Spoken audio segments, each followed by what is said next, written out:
total capaian minimum essential force hanya baru mencapai sekitar 65%. Data menyebutkan untuk Angkatan Darat capaian minimum essential force adalah sekitar 77%. Dari kebutuhan kendaraan tempur sebanyak 3.700 unit misalnya, baru tercapai 2.100 saja. Untuk Angkatan Laut, pembangunan kekuatan baru bisa mencapai sekitar 66%. Cita-cita memiliki 182 kapal perang pada tahun 2024 baru bisa tercapai 146 saja. Sementara, capaian minimum essential force untuk TNI Angkatan Udara sekitar 51%. Kebutuhan pesawat TNI AU sebanyak 348 unit hanya bisa tercapai 272. Kementerian Pertahanan beralasan pandemi COVID-19 membuat pengadaan alutsista terhambat.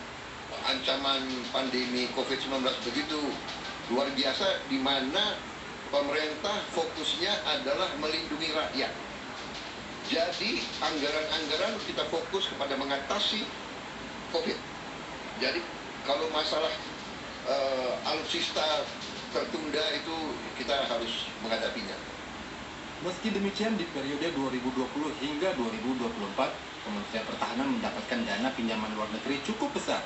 Hingga 2022, alokasi pinjaman luar negeri untuk pembelian alutsista telah mencapai lebih dari 25 miliar dolar Amerika. Dari jumlah itu, yang telah mendapat persetujuan Kementerian Keuangan sebanyak 14,5 miliar dolar Amerika. Sementara, untuk pinjaman dalam negeri tercatat alokasi sebanyak 41 triliun rupiah dan sudah terpakai sebanyak 20 triliun rupiah. Dengan dana cukup besar, Menteri Prabowo sendiri diketahui telah berupaya mempercepat pengadaan alutsista.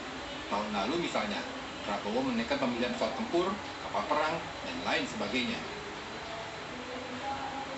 Efek dari sebelumnya, karena ketika di masa MEF 1 di era Presiden Yudhoyono pencapaian cukup bagus, tetapi kemudian pencapaian menjadi lebih lambat ketika di MEF 2.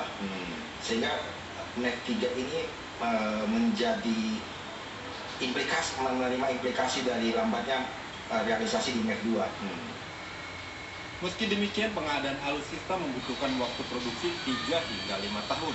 Oleh karena itu, diperkirakan hingga 2024 hanya sekitar 70% saja